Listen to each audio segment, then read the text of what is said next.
പീരിയഡ്സും periods പെയിനും എല്ലാ മാസവും ഉള്ളതല്ലേ, ഇതിനെന്താണ് ഇത്ര പ്രത്യേകത എന്ന് ചോദിക്കുന്ന പുരുഷന്മാരോടാണ്.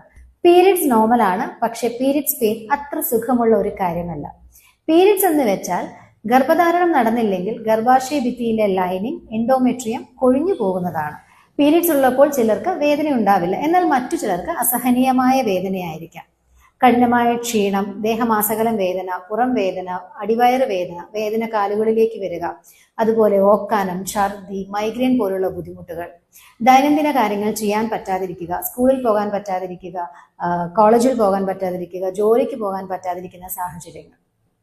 ഹോർമോൺ വ്യതിയാനങ്ങൾ ഉള്ളതുകൊണ്ട് തന്നെ മൂഡ് സ്വിങ്സ് ഉണ്ടാകാം. ദേഷ്യം, സങ്കടം, ഇറിറ്റേഷൻസ് എല്ലാം ഉണ്ടാകും. ചെറിയ കാര്യങ്ങൾക്ക് എങ്ങനെ പ്രതികരിക്കുമെന്ന് പറയാൻ പറ്റില്ല. ചിലപ്പോൾ പൊട്ടിത്തെറിച്ചേക്കാം, ചിലപ്പോൾ സങ്കടപ്പെട്ടിരിക്കാം. പീരിയഡ്സ് റിയൽ ആണെങ്കിൽ പീരിയഡ്സ് പെയിനും റിയൽ ആണ്. 1-2 ദിവസം റെസ്റ്റ് എടുക്കാൻ വേണ്ടിയുള്ള ഡ്രാമയാണിതെന്ന് കരുതാതിരിക്കുക. അസഹനീയമായ വേദന അനുഭവിക്കുന്നവരാണെങ്കിൽ തീർച്ചയായും ഒരു ഡോക്ടറെ കാണുക, ട്രീറ്റ്മെന്റ് എടുക്കുക. ഹോമിയോപ്പതിയിൽ പാർശ്വഫലങ്ങളില്ലാത്ത ചികിത്സകൾ ലഭ്യമാണ്. കൂടുതൽ വീഡിയോസിനായി ഫോളോ ചെയ്യും.